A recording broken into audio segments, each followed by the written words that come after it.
बहू का पड़ोस में मायका।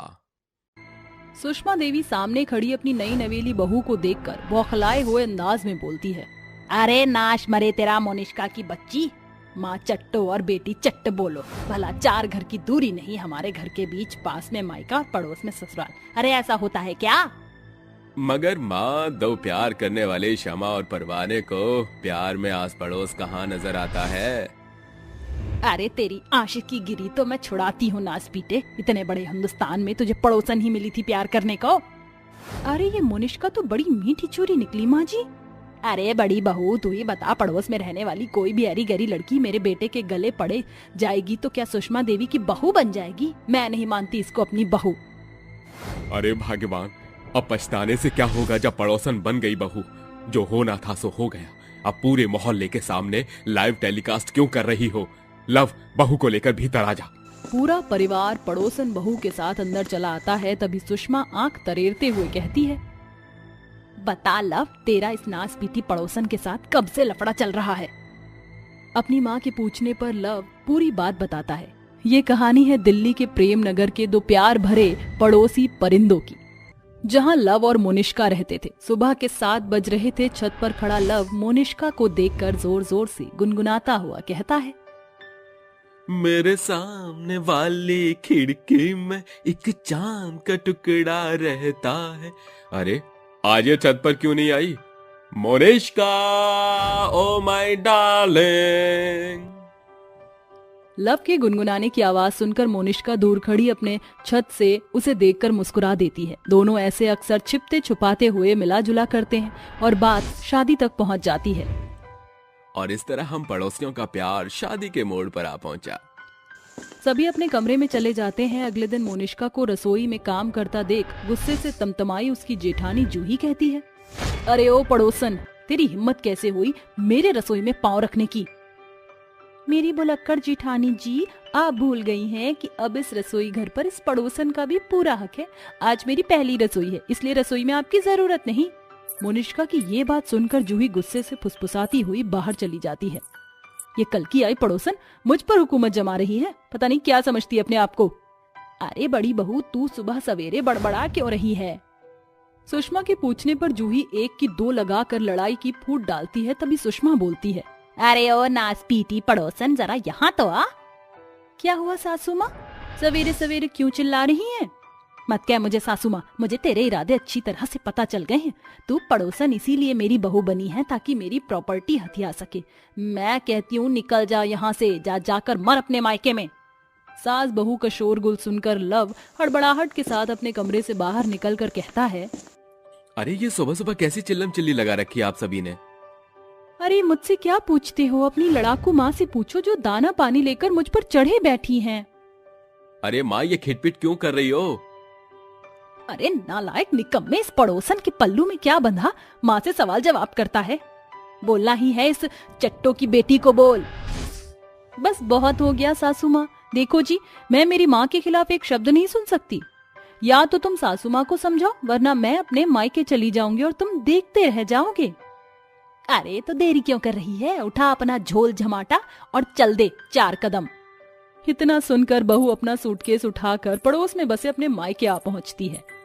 माँ, मैं आ गई माँ, अब मैं अपने ससुराल नहीं जाऊंगी, वो बहुत बुरे हैं। अरे मैं तो पहले ही कहती थी बेटी कि मत कर पड़ोस में प्यार, भला घर के साइड में ससुराल शोभा देता है क्या? मुझे तो पहले ही पता था कि वो भूतनी के तुझे एक दिन में ही भगा देंगे। ऐसे ही सुबह से शाम बीत जाती है, जिसके बाद लव मोनिष्का को लेने उसके मायके आता है। नमस्ते सासू माँ, मोनिष्का को भेज दीजिए, मैं उसे लेने आया हूँ। मोनिष्का, मैं जानता हूँ कि तुम्हें माँ की बातें बुरी लगी हैं। माँ की तरफ से मैं तुमसे माफी मांगता हूँ। मेरे साथ चलो प्लीज। लव के माफी मांगने पर मोनिष्का अपने मायके से ससुराल चली आती है। ऐसे ही समय बीतता है। फिर एक शाम ननद भाभी पर भड़कते हुए बोलती है, अरे ओ मेरी बेवकूफ भाभी, कपड़े धोने नहीं आते तो मेरे कपड़ों को हाथ क्यों लगाती हो? मगर मैंने तो एकदम सफाई से तुम्हारे कपड़े धोए थे न्यासा। अगर इतनी सफाई से कपड़े धोए थे तो ये जिद्दी दाग अब तक मेरे ड्रेस पर जमे हुए हैं, कैसे हैं? अरे जितनी आसानी से छत की मुंडेर पर चढ़कर मेरे भाई से नैन मटक्के करके मेरी भाभी बन गई, वैसे ही ससुराल के फर्ज निभाना भी सीखो। न्यासा, अगर तुम्हें मेरे धुले कपड़ों में इतने ही नुस्ख निकालना आता है तो फिर अपना काम खुद करना सीखो। वैसे भी सारा दिन पलंग पर पसरी रहती हो। अपनी भाभी का बोलबाला सुनकर गुस्से से बौखलाई न्यासा जोर जोर से चिल्लाते हुए कहती है, भैया भैया, कहाँ हो तुम? जल्दी से यहाँ आओ। क्या हो गया ऐसा? न्यासा क्यों चिल्ला रही हो? अरे भैया, आज मैं भी ये जानना चाहती हूँ कि सारे जमाने की लड़कियां मर गई थी क्या, जो तुमने इस पड़ोस में रहने वाली भूतनी को मेरी भाभी बना दिया। इसकी रोज रोज की किचकिच से मेरे कान पक गए हैं। अब मेरे घर में इसके लिए कोई जगह नहीं। कह दो इसे चली जाए अपने मायके। अरे रुकना भी कौन चाहता है तुम जैसे कुत्ते बिल्लियों के बीच में। जा रही हूँ मैं मेरे मायके। ऐसा बोलकर मोनिष्का एक बार फिर अपने मायके चली जाती है। माँ, मैं आ गई माँ, अब मैं अपने ससुराल कभी नहीं जाऊंगी। अरे अच्छा किया मेरी बच्ची जो तू घर चली आई। अरे वो तो पहले से ही पड़ोसी के नाम पर धब्बा थे और तूने उसके बेटे से शादी कर ली। मैंने तो कभी सपने में भी नहीं सोचा था कि मेरी बेटी बगल वाले घर की बहू बन जाएगी और उसका ससुराल इतना पास हो जाएगा। ऐसे ही समय बीतता जाता है और बहू का सफर ससुराल और मायके के बीच उलझ कर रह जाता है। जब भी बहू की ससुराल वालों से नोकझोंक होती तो वह पड़ोस में बसे अपने मायके का फायदा उठाकर अपने घर चली आती। ऐसे ही जब एक दिन मोनिष्का अपने मायके लौट कर आती है तो उसकी माँ लीला तंगा कर कहती है, मोनिष्का, तू आज फिर उठाकर मायके चली आई। आज तो पड़ोस में तेरा मायका है तो चली जाती है, और अगर यही मायका पड़ोस में ना होकर परदेश में होता तो क्या करती, कभी सोचा है? अपनी माँ की बात सुन बहू मन ही मन तोल मोल करके बिना कुछ कहे ससुराल आ जाती है, जहाँ सभी हॉल में बैठे चाय पी रहे होते हैं। क्या हो गया बहू रानी, माँ ने मायके से मारकर भगा दिया क्या? ऐसा ही होता है माँ जी, जब एक ही पड़ोस में दो रिश्ते जुड़ जाते हैं। भाभी के साथ ऐसा ही होना चाहिए था। बड़ा इतराती थी ना अपने पड़ोस के मायके पर, आज उसी मायके वालों ने मजा चखा दिया। ससुराल के ताने सुनकर मोनिष्का की आंखों में आंसू ठहर जाते हैं। तभी गजराज गुस्से से गरजते हुए कहता है, बस करो तुम तीनों बेचारी एक अकेली बहू पर तीनों सास बहू बेटी दाना पानी लेकर चढ़ी हुई हो। तुम तीनों बहू से हमेशा लड़ झगड़ कर उसे मजबूर कर देती हो, जिस कारण बेचारी बहू के पांव उसके पड़ोस में बसे मायके तक जा पहुंचते हैं। अरे जो होना था सो हो गया, अब तो इस बेचारी को अपना लो। मैं तो तैयार हूँ, मगर मोनिष्का को मेरी एक बात माननी पड़ेगी। चाहे हमारे बीच कितनी भी खिटपिट क्यों ना हो, बहू को बोल दो कि वह बात बात पर अपना बोरिया बिस्तर उठाकर मायके ना जाए, क्योंकि सास बहू में अनबन तो होती ही रहती है और ननद भाभी में भी थोड़ी बहुत नोकझोंक तो हो ही जाती है। हाँ, देवरानी जेठानी में भी थोड़ी बहुत जली भुनी हो ही जाती है। हमें माफ कर दो मोनिष्का, आप सब भी मुझे माफ कर दीजिए। अब मैं भी अपने ससुराल के सारे रिश्ते समेटना चाहती हूँ। इस तरह आखिरकार अंत में बहू मायके के बगल में बसे अपने ससुराल में घुल मिल जाती है, जिसके बाद सभी खुशी खुशी रहने लगते हैं। अरे रानी, तू क्या कर रही है? अरे तुझसे तो एक काम भी ठीक से नहीं होता। अरे मालकिन, बस 2 मिनट दीजिए, मैं अभी सब कुछ बना कर लाती हूँ। अरे तेरे इस 2 मिनट के चक्कर में हमारी भूख से जान निकल रही है। अगर ऐसा ही चलता रहा तो हमें तुझे नौकरी से निकालना पड़ जाएगा। नहीं मालकिन, ऐसा मत कीजिए। अगर आपने मुझे नौकरी से निकाल दिया तो मेरे घर में मेरे बच्चे भूखे मर जाएंगे। देखो, रोना बंद करो वरना मैं अभी तुम्हें निकाल दूंगी। रानी अपनी चारों मालकिनों की बातें सुनने के बाद चुपचाप काम करने लगती है। उसकी चारों मालकिन उस पर बहुत अत्याचार किया करती थी, लेकिन रानी बहुत ज्यादा गरीब थी, जिसके चलते उसे अपनी मालकिन की सभी अत्याचारों को सहन करना पड़ता था। ऐसे ही एक दिन रानी रसोई में बर्तन धो रही होती है, लेकिन अचानक से उसके हाथों से कांच के गिलास नीचे गिर जाता है। हे भगवान, क्या कर दिया तूने? फिर से एक और नुकसान। अरे जीजी, जरा यहाँ तो आना, देखो इसने क्या किया है। अनन्या के चिल्लाने पर रानी की बाकी तीनों मालकिन भी आ जाती हैं, जिसके बाद एक और नुकसान। अरे तू जानती भी है ये ग्लास कितने महंगे हैं। अब इन एक्सपेंसिव गिलासों के नुकसान की भरपाई कौन करेगा? अरे इसकी तनख्वाह से काटूंगी मैं तो। मेरे महंगे महंगे कांच के गिलासों का इसने नुकसान कर दिया है। जी तो कर रहा है इसे पकड़ के मारूं। मालकिन, ऐसा मत कीजिए, जो हुआ वो जाने अनजाने में हुआ, मैंने कुछ भी जानकर नहीं किया। पैसे तो मैं फिर भी तेरी तनख्वाह से ही काटूंगी, फिर चाहे कुछ भी हो जाए। तो क्या तेरे नुकसान की भरपाई क्या हम अपनी जेबों से भरेंगे? रानी रोने लगती है, जिसके बाद वो चारों वहां से चली जाती हैं। ऐसे ही महीने का वो दिन भी आ जाता है जब रानी को उसकी तनख्वाह का केवल 1/4 हिस्सा ही हाथ पड़ता है। अरे मालकिन, ये क्या? आपने तो मुझे केवल 2000 रुपए ही दिए, बाकी की 8000 रुपए कहाँ है? ओहो, देखो तो सही, इसे पूरी तनख्वाह चाहिए। अरे बेटा, ये जो तूने हमारे घर में नुकसान किया उसकी भरपाई कौन करेगा? नहीं मालकिन, मैं आपके पैर पड़ती हूँ, कहो तो मैं आपके आगे हाथ जोड़ती हूँ। मुझे इतने कम पैसे मत दीजिए, इतने में तो मेरा गुजारा भी नहीं चल पाएगा। अरे दूर हट, चल निकल यहाँ से। काम करना है तो कर, वरना दफा हो जाए यहाँ से। तुझे क्या लगता है मैं तेरी इस गलती को माफ कर दूंगी? जब देखो इस घर में नुकसान करती रहती है, उसकी भरपाई करने के लिए तेरी तनख्वाह तो काटनी ही पड़ेगी ना। अरे ऐसा नहीं करेंगे तो इसको अकल कैसे आएगी? इसको सबक सिखाने के लिए उसकी तनख्वाह काटना बहुत जरूरी है। अगर तुझे पैसे लेने हैं तो ले ले, वरना तुझे ये पैसे भी नहीं मिलेंगे, समझी तू? रानी बहुत ज्यादा मजबूर हो जाती है, जिसके बाद उसके पास और कोई चारा नहीं होता। वो चुपचाप अपनी मालकिन के हाथ से 2000 रुपए ले लेती है और अपने घर लौट आती है। बेचारी उन पैसों से केवल अपने घर का राशन ही डलवा पाती है, जिसके चलते वो अपने मकान का किराया भी नहीं दे पाती। एक तरफ रानी की चारों मालकिन उसके ऊपर बहुत अत्याचार करती हैं, तो दूसरी तरफ उसका मकान मालिक उसे घर से निकालने की धमकी देता है, जिसके चलते वो बहुत ज्यादा परेशान हो जाती है। एक दिन उसकी चारों मालकिन शाम के वक्त अपने कुछ दोस्तों के साथ बैठकर शराब पी रही होती हैं। मुझे पीने का शौक नहीं, पीती हूँ गम भुलाने को। अरे जाने मन, अपने सारे गम मेरे साथ बांटो, मैं तुम्हारे सारे गमों को एक रात में ही दूर कर दूंगा। जब से हम चारों के पति भगवान को प्यारे हुए हैं, तब से हमने तो जिंदगी को सही से जीना ही छोड़ दिया था। तुम बिल्कुल सही कहती हो, मुझे अपने पति की बहुत याद आती है, लेकिन क्या करूं, मजबूर हूँ। अरे तुम लोग परेशान क्यों होती हो? हम तुम्हारे दोस्त हैं, और तुमने तो सुना ही होगा, best friend with extra benefits. तो हमारा फायदा उठाओ, हम तुम्हारा फायदा उठाएंगे। तुम्हारी हिम्मत कैसे हुई ऐसी बकवास करने की? तुम्हें क्या लगता है हम चारों तुम्हारे बहकावे में आ जाएंगी? अरे तो आ जाओ ना, इसमें कौन सी बड़ी बात है। तभी शिल्पा अर्जुन के मुंह पर एक जोरदार तमाचा मारती है और कहती है, अभी के अभी यहाँ से निकल जाओ तुम दोनों। हमने तुम्हें अपना दोस्त समझा, इसका मतलब ये नहीं कि जो तुम्हारे मन में आए वही तुम बोलते जाओगे। अपने मुंह पर थप्पड़ खाने के बाद अर्जुन जोर से शिल्पा का हाथ पकड़कर मोड़ने लगता है, जिसके बाद वो उससे कहता है, अरे बेबी डॉल, अब तो यहाँ पर वही होगा जो हम लोग चाहेंगे। वो चारों बहुत ज्यादा नशे में हो जाते हैं, जिसके बाद अर्जुन और राघव दोनों उनके नशे में होने का फायदा उठाकर उनके साथ जोर जबरदस्ती करने लगते हैं। अरे चलो चलो, जोर से चिल्लाओ और अपनी मदद के लिए किसी को बुलाओ। लेकिन याद रखना, तुम्हारे चिल्लाने पर भी यहाँ तुम्हारी मदद के लिए कोई नहीं आने वाला। अरे अरे छोड़ दो हमें, हमारे साथ जबरदस्ती करने की तुम्हारी हिम्मत कैसे हुई? एक बार अगर मैंने पुलिस को कंप्लेन कर दी तो तुम दोनों का क्या हाल होगा, तुमने कभी सोचा भी नहीं होगा। तुझे क्या लगता है कि पुलिस की धमकी देने के बाद हम तुझे छोड़ देंगे? हम दोनों तुम चारों का आज वो हाल करेंगे जो तुमने कभी सपने में भी नहीं सोचा होगा। देखती जाओ अब आगे क्या होता है। राघव और अर्जुन दोनों ही उन चारों के साथ जबरदस्ती करने लगते हैं, जिसके चलते ये सब रानी देख लेती है और तुरंत छुपकर अपनी मालकिन के फोन से पुलिस को कॉल कर देती है। पुलिस पुलिस, जल्दी से लोखंडवाला में जो लाल मंदिर है उसके सामने वाले घर में आ जाओ। यहाँ पर दो बदमाश मेरी मालकिनों के साथ बहुत ज्यादा बदतमीजी कर रहे हैं। रानी के कंप्लेन करने के थोड़ी ही देर बाद वहां पर पुलिस पहुंच जाती है, जिसके बाद पुलिस राघव और अर्जुन को गिरफ्तार कर लेती है। दिशा, अनन्या, शिल्पा, तनीषा, वो चारों पुलिस को देखकर उनका शुक्रिया अदा करने लगती हैं। तभी पुलिस उन चारों से कहती है, अरे तुम्हारी जान बचाने वाले हम नहीं, तुम्हारे घर की नौकरानी है, जिसने सही वक्त पर रहते हमें ये सूचना दी कि तुम चारों की जान मुसीबत में है। आज अगर उसने ऐसा नहीं किया होता तो पता नहीं तुम चारों का क्या होता।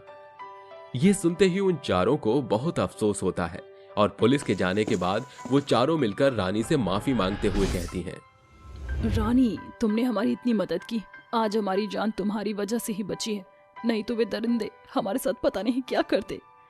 जब से तुम हमारे घर में काम करने आई हो तब से ही हम चारों बहुत ज्यादा परेशान करती हैं, लेकिन तुम्हारी मजबूरी के चलते तुमने काम नहीं छोड़ा और हम सभी के अत्याचारों को सहन किया। आज हमें अपनी गलती का बहुत पछतावा है। मैंने भी तुम्हारे ऊपर बहुत अत्याचार किए, हो सके तो मुझे भी तुम माफ कर देना, लेकिन हमारी मदद करने के लिए तुम्हारा बहुत शुक्रिया। देखो, मैं जानती हूँ कि हम चारों की गलतियाँ माफ करने के लायक नहीं है, लेकिन मैं तुमसे एक मौका मांगना चाहती हूँ। आज से तुम हमारे घर की नौकरानी नहीं रानी हो और तुम हमारी ही तरह इस घर में रहोगी। उस दिन के बाद से वे चारों रानी के साथ बहुत अच्छे अच्छे व्यवहार करने लगती हैं। यहाँ तक कि वो रानी को अपने घर का एक कमरा रहने के लिए दे देती हैं, जिसमें रानी अपने दोनों बच्चों के साथ खुशी खुशी रहने लगती है। वहीं दूसरी तरफ वो चारों मिलकर रानी के दोनों बच्चों का अच्छे स्कूल में एडमिशन करवा देते हैं, जिसके चलते उसके दोनों बच्चे पढ़ाई लिखाई करने लगते हैं। जानवी ने होश ही संभाला था कि उसके माता पिता चल बसे। जिसके बाद जानवी के कच्चे कंधों पर अपना पेट पालने की जिम्मेदारी आ गई, जिस कारण 9 साल की नन्ही सी जानवी के पैर जमाने में कमाने के लिए निकल पड़े और चलते चलते वह एक चक्की पर जा पहुंची। सेठ जी, मेहरबानी करके मुझे कोई काम दे दीजिए। मेरे माता पिता 2 दिन पहले इस दुनिया को छोड़कर चले गए। मेरा कोई नहीं, मुझे कोई काम दे दीजिए। अरे लड़की, बित्ती भर की तो है तू, शरीर में जान नहीं और हाथ पाँव में एकदम पीले पड़े हैं, तू क्या ही काम करेगी। भूख सब कुछ करना सिखा देती है सेठ जी, मैं कुछ भी कर लूंगी। तो फिर ठीक है, तुझे अगले 1 घंटे में पूरी गेहूं की बोरी चुनकर साफ करनी होगी। बदले में मैं तुझे पूरे 50 रुपए दूंगा।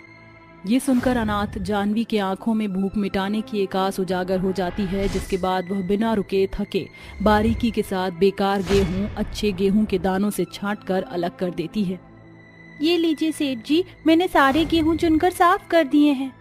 जानवी के हाथों की सफाई देखकर मतलबी धनीलाल अपने मन में सोच विचार करके कहता है, ये अनाथ लड़की तो बड़ी ही फुर्तीबाज है, क्यों ना मैं इसे चक्की चलाने के काम पे रख लूं, बदले में थोड़े बहुत पैसे दे दूंगा। धनीलाल जानवी को 50 के बदले 100 रुपए का लालच देकर काम पर रख लेता है और इस तरह अनाथ बेसहारा जानवी बचपन से ही चक्की चलाना सीख जाती है। समय बीतता है, इस बीच कई पतझड़, सावन, बसंत, बहार के मौसम बीत जाते हैं। 9 साल की नन्ही सी जानवी अब पूरे 18 साल की हो चुकी थी। एक सुबह की बात है। ये ले जानवी, तेरे इस महीने की तनख्वाह। ये क्या सेठ जी, इस महीने भी सिर्फ 1500 पगार? आपने तो कहा था कि इस महीने से मेरी पगार बढ़ा कर देंगे। एक तो महंगाई की मार, ऊपर से इतनी सी पगार, मैं अपना पेट कैसे पालूंगी? अरे काम जैसा काम नहीं है तेरा, सारा दिन चक्की ही तो घुमानी रहती है। किसी बनिहारी के जैसे गेहूं धान का बोझा नहीं ढोना पड़ता तुझे। 1500 से 1 पाई ज्यादा नहीं बढ़ाऊंगा। काम करना है तो कर, वरना चलती बन। ये पहली दफा नहीं था जब धनीलाल ने ऐसा कहकर वो अक्सर उसके साथ अनाथ लड़की होने का फायदा उठाकर उसे काम से निकलवाने की धमकी देता, जिसके बाद जानवी चुपचाप जाकर चक्की में गेहूं पीसने लगती। जानती हो चक्की, मुझे अनाथ का जीवन बिल्कुल तुम्हारी तरह है। तुम खुद पीस कर भूखों को भोजन बनाने के लिए पीसा अनाज देती हो और मैं इस चक्की को चलाकर अपने पेट की आग बुझाने के लिए अनाज की तरह पिस रही हूँ। जानवी के पास कहने सुनने वाला कोई नहीं था सिवाय उस चक्की के। वह सारा दिन उस चक्की से अपना दुख सुख साझा करती। समय गुजरता गया और एक बार फिर महीने की आखिरी तारीख आ गई। सेठ जी, आज 30 तारीख है, मुझे पैसे दे दीजिए। पैसे तो मेरे पास नहीं है, तू ये चक्की अपने साथ ले जा, क्योंकि अब मुझे इसकी जरूरत नहीं, क्योंकि मैंने गेहूं पीसने की मशीन खरीद ली। इस पत्थर की चक्की से भी बारीक और महीन आटा पीसेगी। वैसे भी ये चक्की तो तेरी चलती फिरती सखी है, इसे ले जा। सेठ जी, आप मेरे साथ ऐसा कैसे कर सकते हो? मैं पिछले 9 साल से काम कर रही हूँ, मेरी मेहनत और हक के पैसे मत मारिए। बस कर ये भाषण झाड़ना, वरना अगर मेरा मन फिरा तो चक्की भी नहीं मिलेगी। धनीलाल को धौंस झाड़ते देखकर जानवी हाथ चक्की को लेकर घर आ जाती है और रोते हुए कहती है, मेरी चक्की, मुझ गरीब के पास तो मुट्ठी भर गेहूं भी नहीं जो पीस सकूं। जानती हो चक्की, मेरी सारी सहेलियों की शादी हो गई। उनके माता पिता ने बड़े धूम धड़ाके से शादी की, मगर मेरे तो एक लहंगा लेने तक के पैसे नहीं। ऐसा कहते हुए जानवी की आंखों से आंसू बहकर चक्की में घुल मिल जाते हैं, जिसके साथ चक्की सोने की हो जाती है और चक्की के बीचों बीच से खूब सारे सुंदर सुंदर लहंगे निकलने लगते हैं। अरे, ये इस चक्की से लहंगे कैसे निकल रहे हैं? ये तो कमाल हो गया, लगता है ये चक्की जादुई चक्की है। जानवी के सवाल सुनकर चक्की पर नाक मुंह आंख उभर आते हैं और चक्की बोलती है, जानवी, मैं एक जादुई चक्की हूँ। आज से मैं तुम्हें खुद पर हक देती हूँ। मेरे अंदर से लहंगे लेकर तुम उन्हें बेचकर अपनी गरीबी मिटा सकती हो। ये सुनकर जानवी खुशी से जादुई चक्की से मिले सभी लहंगों का बाजार लगाती है। आओ आओ बहनों, ले जाओ शादी के सुंदर सुंदर लहंगे, एकदम सस्ते दाम पर, जो दे दुल्हनों को एक आकर्षक लुक। जानवी की बड़ी बुलाहट सुनकर सामने से गुजर रही मिशिका की नजर लहंगों को देखकर चमक उठती है। अरे वाह, तुम्हारे लहंगे तो सुंदर और लाजवाब हैं। कितने का है एक लहंगा? हर एक दुल्हन लहंगा सिर्फ 2000 रुपए में है बहन।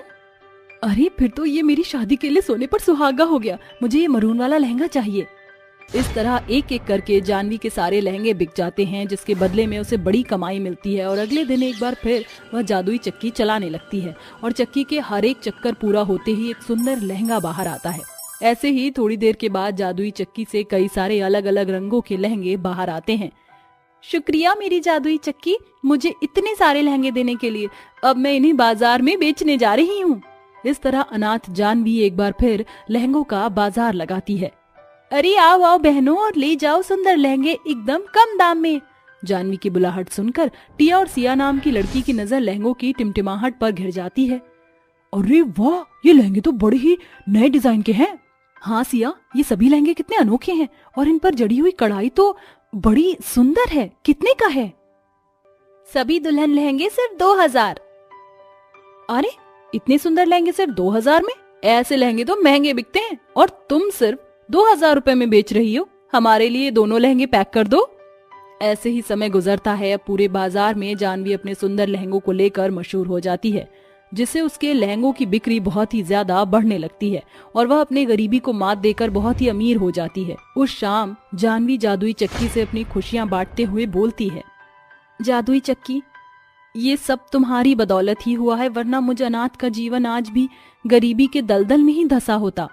ऐसे नहीं जानवी, तुमने बराबरी की भागीदारी से अपनी गरीबी को खुद मिटाया है और अब वो दिन दूर नहीं जब तुम अपनी शादी के लिए मुझसे लहंगे की मांग करोगी। मगर जादुई चक्की, ऐसा कौन है जो मुझे अनाथ लड़की का हाथ थामना चाहेगा? जानवी जादुई चक्की से ऐसा कही रही थी कि दरवाजे पर एक आहट होती है। जी आप कौन? मेरा नाम शौर्य है। आप मुझे नहीं जानती जानवी जी, मगर मैं आपको तब से जानता हूँ जब आपने बाजार में पहली बार लहंगों का काम शुरू किया था। तब मैंने आपकी आंखों में शादी की उम्मीद को जलते बुझते देखा। आज पड़ोस से पता चला कि आपका कोई नहीं है। मैं आपसे शादी करना चाहता हूँ। ये सुनकर अनाथ जानवी की आंखों में आंसू झिलमिला उठते हैं। कुछ ही दिन के बाद शादी की तैयारियां शुरू हो जाती हैं। जानवी, आज तुम्हारा जीवन बसने जा रहा है, इसलिए मैं जादुई चक्की तुम्हें ये जादुई लहंगा दे रही हूँ। जैसे ही तुम इस लहंगे को पहनोगी, इस हाथ चक्की की शक्ति तुम्हारे लहंगे में समा जाएगी। इतने के बाद जादुई चक्की अपने आप घूमने लगती है और उसके अंदर से एक सुर्ख लाल रंग का सुंदर सा लहंगा जानवी की आंखों के सामने आ जाता है। शादी की शाम जैसे ही वह लहंगा जानवी पहनती है, जादुई चक्की का सारा जादू लहंगे में समा जाता है। उस पल उस जादुई चक्की के दिए लहंगे में जानवी का चेहरा चांदनी के जैसे छिटकी हुई रोशनी से भरा हुआ था। आखिरकार अंत में अनाथ लड़की की आंखों में सिमटा सपना शादी की तारों भरी उस रात में 7 फेरों के साथ पूरा हो जाता है। बहुत दिमाग सठिया गया है ना आप दोनों का। सारी अकल आज मैं ठिकाने ही लगा दूंगी। जब 2-4 डंडे बदन पे पड़ेंगे तभी आप लोग समझेंगे। अरे बहू, ये तुम क्या कर रही हो? हम तुम्हारे माता पिता के समान हैं, ऐसा व्यवहार तो मत करो। अरे बहू, थोड़ी तो शर्म या रहम खा हम पर। हम बूढ़ों को सता रही है, हमने तेरा क्या बिगाड़ा है? सच बताऊं तो आपने मेरी नाक में दम कर रखा है। ऐसा कहते ही वो एक बंद कमरे में अपने सास ससुर को डंडों से मारने लगती है, जिसके बाद वो दर्द से तड़पते हुए रोकने की कोशिश करते हैं, लेकिन काव्या नहीं रुकती। आखिर एक बहू अपने बूढ़े सास ससुर को बंद कमरे में क्यों मार रही थी? इस दृश्य का पूरा सच क्या था, ये जानने के लिए हमें कुछ समय पीछे जाना होगा, जहां मोहित अपने माता पिता उषा और कमलेश के साथ दिल्ली जैसे शहर में रहता था। मोहित मल्टीनेशनल कंपनी में नौकरी करता था। तभी एक रोज उसके ऑफिस में काव्या नाम की पढ़ी लिखी लड़की आती है, जो उसकी टीम पार्टनर थी। उसे देखकर अपने दिल पर हाथ रखकर वो कहता है, हाय, ये लड़की तो सच में बहुत खूबसूरत है। लगता है मुझे लव एट फर्स्ट साइट हो गया है। दिल दिया गल्ला करांगे नाल नाल बेके, अख नालक तू मिला के, दिल दिया गल्ला। तभी मोहित काव्या से बातचीत कर उससे शादी कर लेता है। ऐसे ही 2 दिन बाद सास उषा अपनी बहू काव्या से कहती है, काव्या बहू, आज तूने कुछ चाय नाश्ता नहीं बनाया। मैंने कहा था ना तुझे तीसरे दिन से तू बनाएगी। मैं क्यों बनाऊं? आपकी बात कोई पत्थर की लकीर है जिसे मैं मान लूं? मेरी अभी अभी शादी हुई है और आप मुझे घर के काम में उलझा रही हैं। ये नहीं कि अपने बेटे के साथ थोड़ा वक्त बिताने दो। वो काम ही करता रहता ऑफिस में, हम साथ ही नहीं रह पाते थे। बहू, तो कौन सा मैंने तुम दोनों को अलग कर दिया? सुबह का नाश्ता नहीं बनाएगी? देखिए माँ जी, मैं नौकरानी की तरह खाना बनाने या झाड़ू बर्तन साफ करने नहीं आई हूँ। बहू, भला मैंने तुझे ऐसा भी क्या कह दिया? आखिर शादी के बाद ये घरेलू काम तो हर बहू करती है। आप ऐसे नहीं मानेंगी, मुझे मोहित को ही बुलाना होगा। मोहित, मोहित, जल्दी आइए। देखिए ना माँ जी मुझसे किस तरीके से बात कर रही हैं। तभी चीख चीख कर काव्या मोहित को बुला लेती है, जिसकी आवाज सुनकर ससुर कमलेश भी आ जाता है। अरे क्या हुआ बहू? क्या हुआ काव्या, तुम सुबह सुबह रो क्यों रही हो? देखिए ना, मैंने माँ जी को बोला है कि मैं आपके साथ घूमने जाऊंगी, फिर भी कह रही है कि नहीं, तू कहीं नहीं जाएगी। घर का काम कौन करेगा? घरेलू काम होते हैं, काम कर, काम कर। मैंने बोला ना माँ जी, आज मैं काम नहीं कर सकती। अरे नहीं नहीं बहू, तू झूठ क्यों बोल रही है? मैंने कहा बस नाश्ता बना दे। माँ, उसे कहना बंद करो। आगे से उस पर दबाव डालने की कोशिश मत कीजिएगा, मुझे नहीं पसंद। अब हम जा रहे हैं, चलो काव्या। और रही बात काम की, तो बाद में वही करेगी, कुछ दिन आप कर लीजिए। इस तरह दोनों सुबह सुबह बाहर घूमने चले जाते हैं। तो वहीं उषा खाना बनाकर रमेश को खिलाती है। शाम को रमेश उषा को ढूंढता हुआ रसोई में आकर कहता है, अरे उषा, तुम खाना क्यों बना रही हो? तुमने और मैंने तो खा ही लिया है। अजी दोनों बच्चे भूखे आएंगे तो उनके लिए ही खाना बना रही हूँ मैं। अच्छा, अब आराम कर लो। तुम सुबह से काम कर रही हो, सफाई भी तुम ही ने करी है। बहू के आने का तो कोई सहारा ही नहीं रहा। आखिर तुम कब तक ऐसे काम करती रहोगी? कोई बात नहीं जी, आराम तो सोकर भी कर लूंगी। देर रात दोनों घर वापस लौटते हैं, जहां दरवाजे पर दोनों की नजरें टिकी थी। तभी सामने देखकर मोहित कहता है, अरे आप दोनों यहाँ क्यों बैठे हैं? सोई क्यों नहीं अभी तक? हम बाहर रह रहे थे ना मोहित, तो इन दोनों को चैन नहीं आ रहा होगा, इसलिए नजरें गड़ा कर बैठे हैं कि कब आते ही हमें सुनाए। नहीं नहीं बहू, हम सो गए तो तुम दोनों के लिए दरवाजा कौन खोलता, इसलिए जगे हुए थे। देख रहे हो मोहित, ये तो हमें नालायक समझते हैं। अरे जब हमें पता है हम लेट हो जाएंगे और दूसरी चाबी से घर में आ सकते हैं, फिर भी नजरें गड़ाए हुए हैं। लेकिन नहीं, ये तो यही जताना चाहते हैं कि हम दोनों इन्हें कितना परेशान करते हैं। माँ, पिताजी, अब हम घूम भी नहीं सकते हैं क्या? अरे हद हो गई। चलो काव्या, हम सो जाते हैं, वैसे भी मुझे कल जल्दी ऑफिस जाना है। इस तरह दोनों सोने चले जाते हैं। वहीं परेशान होकर बूढ़े दंपत्ति कहते हैं, अजी मेरे बेटे को पता नहीं क्या हो गया है, जब से बहू आई है बदल गया है। सिर्फ उसकी बात सुनता है और हमें गलत समझता है। अरे तुम बिल्कुल ठीक कहती हो, न जाने आगे क्या क्या होने वाला है। आज तक हमारा बच्चा कभी हम पर ऐसे नहीं चिल्लाया। सुबह जल्दी तैयार होकर मोहित ऑफिस चला जाता है। वहीं आंखें बड़ी बड़ी करके झाड़ू और पोछा अपने सास ससुर को थमाकर काव्या कहती है, ओ मेरे पिया की बूढ़ी माँ बाप, बहुत आराम फरमा लिया, अब चलो काम करो। माँ जी झाड़ू लगाइए और ससुर जी आप घर को चमका दीजिए दोनों मिलकर। बहू तूने मुझसे कहा, समझ आता है, अपने ससुर जी से भी ऐसे बात कर रही है। लाज और शर्म भूल कर आई है क्या? आपकी हिम्मत कैसे हुई मुझे ऐसा बोलने की? और मेरी लाज शर्म तो टमाटर लेने गए। अगर मेरे खिलाफ आपने मोहित से कुछ भी कहा तो अंजाम बहुत बुरा होगा। जल्दी जल्दी सफाई कीजिए। तभी दोनों बहू की बातों से डरकर घर का काम करने लगते हैं। कुछ देर बाद काव्या बेड पर बैठे हुए नाखून घिसते हुए कहती है, अरे माँ जी, पापा जी, कहाँ मर गए दोनों? अरे मेरे पाँव में दर्द हो रहा है, जरा आकर दबा दो। अरे क्या हुआ बहू?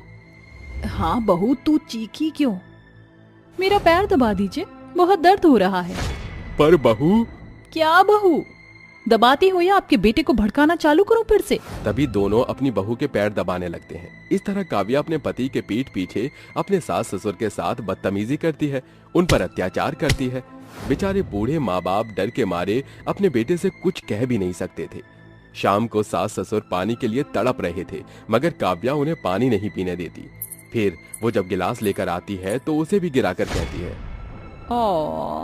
माँ जी, पापा जी, आपको पानी पीना था पर मेरे हाथ से गिर गया। मैं नौकरानी थोड़ी हूँ, जाकर खुद पी लीजिए। और हाँ, आपका बेटा आ रहा है तो दोनों मुंह बंद करके अपने कमरे में चले जाइए। ठीक है बहू। इस तरह से दोनों अपने कमरे में चले जाते हैं। तभी मोहित आकर कहता है, अरे क्या बात है माँ, पिताजी जल्दी सो जाते हैं? हाँ, मुझे बिल्कुल भी नहीं दिखाई देते और सुबह भी मैं ऐसे ही चला जाता हूँ उनके उठने से पहले। तो क्या हुआ, मुझे देख लिया करो, उन्हें तो हमेशा ही देखते आए हो। चलो खाना खा लो। तभी दोनों खाना खाने आते हैं, पर काव्या उन्हें खाना नहीं देती है।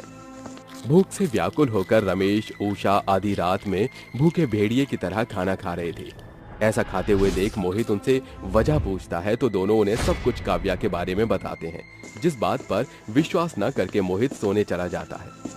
अगले दिन मोहित के घर से जाने के बाद हमेशा की तरह काव्या उनसे काम करवाती है और वॉश टूट जाने पर वो दोनों बूढ़े दंपति को डंडे से मारने लगती हैं। कुछ भूल जाने पर मोहित वापस घर आता है तो काव्या को अपने माँ बाप पर अत्याचार करता हुआ खिड़की से देख चिल्ला उठता है, काव्या, तुम्हारी हिम्मत कैसे हुई मेरे माता पिता को मारने की? इसका मतलब मम्मी पापा सही कह रहे थे, तुम उन्हें मारती हो, उन पर अत्याचार करती हो। दरवाजा खोलो काव्या। अच्छा हुआ बेटा तू आ गया, वरना ये तो हमारी जान ले लेती आज। मोहित बेटा, बचा ले हमें, बहू बहुत मारती है। मोहित, तुम वापस कैसे आ गए? अच्छा हुआ जो मैं आ गया और अपनी आंखों से तुम्हारी काली करतूत देख ली। तुमने मेरे माँ बाप के साथ बहुत बुरा किया है, अब मैं तुम्हारे साथ नहीं रहना चाहता। ऐसा कहकर वो दरवाजे को तोड़ देता है और काव्या के एक थप्पड़ मारता है और बोलता है, काव्या, तुमसे प्यार करके तो मैं इस घर में लाया था, पर तुमने तो मेरे माँ बाप को ही नौकर बनाकर उन्हें मारा पीटा, उनकी ऐसी हालत की। मुझे तुम्हारे साथ रहने में जरा सी भी दिलचस्पी नहीं है। अपना सामान लेकर यहाँ से निकल जाओ, वरना पुलिस को बुला लूंगा।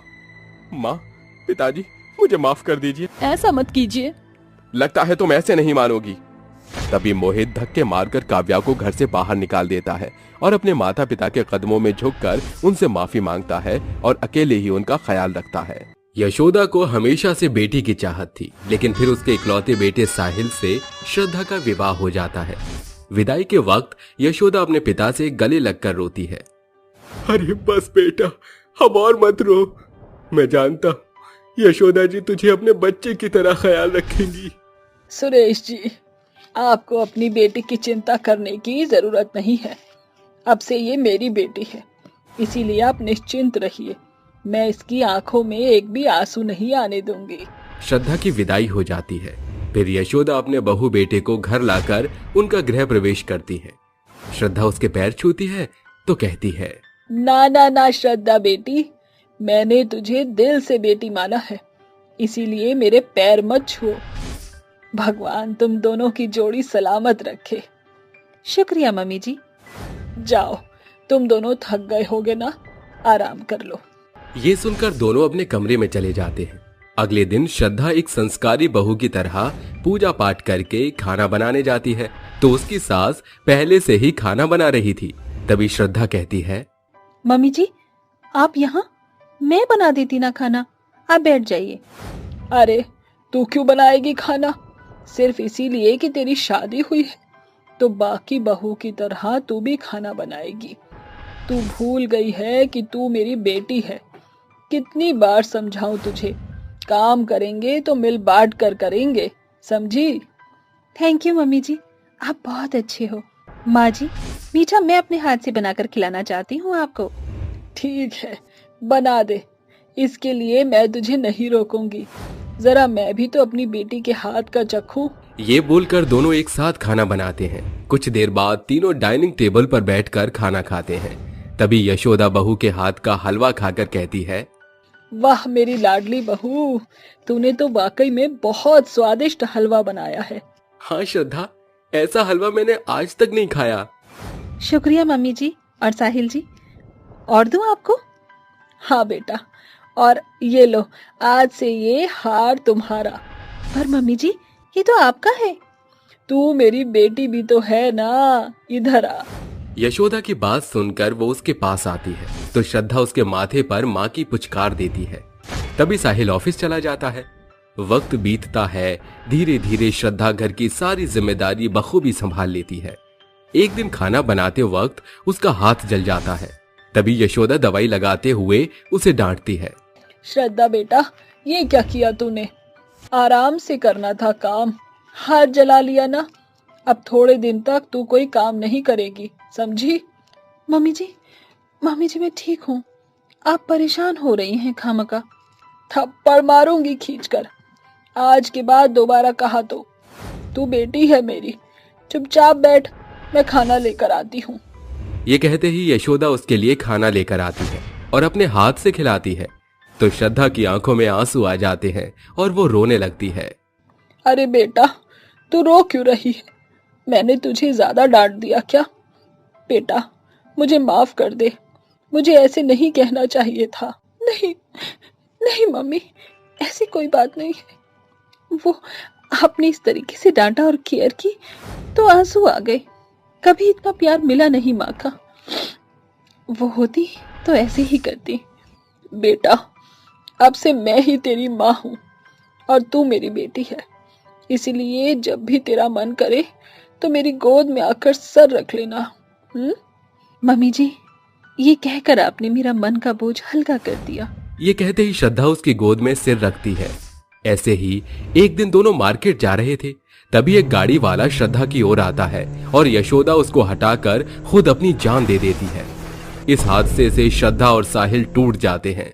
यशोदा की तस्वीर हाथ में लेकर श्रद्धा रोती हुई कहती है, मम्मी जी, क्यों आप मुझे छोड़कर चली गई? लगता है मेरे नसीब में माँ का प्यार था ही नहीं। क्यों भगवान जी, आपने मेरी मम्मी जी को भी मुझसे छीन लिया। अब मैं किसकी गोद में सर रखा करूंगी? छुओ मत मेरी मम्मी की तस्वीर को, तुम्हारी वजह से आज उनकी जान चली गई। अगर मम्मी तुम्हें बचाती ही नहीं तो आज मेरे पास होती।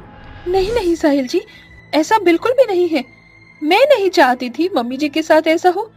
मुझे पता होता तो मैं मम्मी जी को बचाकर अपनी जान दे देती। तुम तो रहने दो श्रद्धा, मेरे पास ही मत आओ। हफ्ते बीत जाते हैं। यशोदा के जाने से दोनों के बीच मनमुटाव आ जाता है। साहिल ठीक से बात नहीं करता था। वहीं श्रद्धा भी यशोदा को याद करके रोती रहती थी। एक दिन वो स्टूल पर चढ़कर रसोई में डिब्बा उतार रही थी कि गिर जाती है। तभी अचानक से वो हवा में थम जाती है और कहती है, ये मैं हवा में कैसे लटकी हूँ? कैसे बच गई मैं?